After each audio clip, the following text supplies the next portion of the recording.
Regimental Week is an initiative that we started as a regiment 3 years ago, actually. This is the third time that we're doing it. But it's an initiative that we started discussing when I was the battalion second in command, because we never had an event where we celebrated our regimental anniversary. And this year, obviously, it's our 86th anniversary. And going on the past regimental weeks, it's something which I think now is very much in the makeup of the regiment going forward. So, as the commanding officer said, we're celebrating our 86th anniversary regimental formation, and the events planned, as the commanding officer clearly stated, is themed. The Regimental Week is designed and themed around four key phases, which is celebrating, honouring and remembering the past. Then we look into the future. And then we celebrate and honour our achievement and successes as a regiment, which is honouring ourselves the present, and then finishing off and concluding the week with celebrating and honouring and saying thank you to our families. So in terms of the regiment's general position at the moment, we've recently had the first non-RG ADC appointed, and the regiment has said that this is due to the high levels of commitment operationally that the regiment is experiencing at the moment. So can you give us a bit of the idea of where the regiment is at? Is it a bit stretched? Is it a question of developing it further at the moment?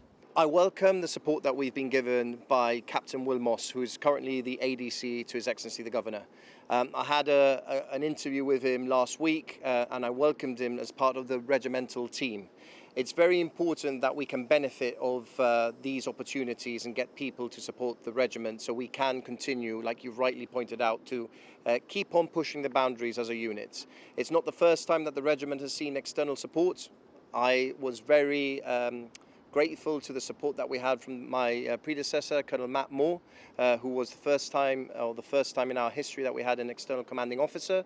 And it just gives us as a unit that ability, that potential to be able to deploy and widen our arcs, which is so important for defence, and it's very important for us as people. And in terms of those operational commitments, so we've seen recently the RG deployed in various exercises. Again, where is the RG in terms of developing further its place within the wider UK Armed Forces? I'm very proud of the unit that I serve as the commanding officer, and no doubt this gentleman to my left is also very proud as a senior soldier, the Regimental Sergeant Major. I think we can see how important the regiment's becoming when we have, and this week we're welcoming him, the new honorary colonel being General Sir Patrick Sanders, who was the former Chief of the General Staff, and before that Commander UK Stratcom.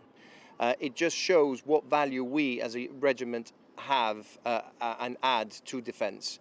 The fact that we've got individuals defending at this very moment in time the west and east of the Mediterranean, with individuals in Cyprus and with people in Eastern Europe.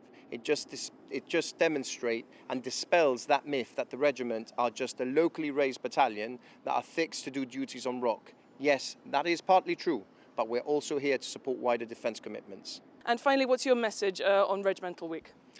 My message on Regimental Week is I'd like to thank all the soldiers, both serving, retired, and indeed the future interested individuals wanting to join the regiment, whether they are cadets, both air or army cadets, or indeed the scouts, for all those individuals who have a keen interest on the regiment, and as well to our families. I would like to wish everybody a very, very happy Regimental Week.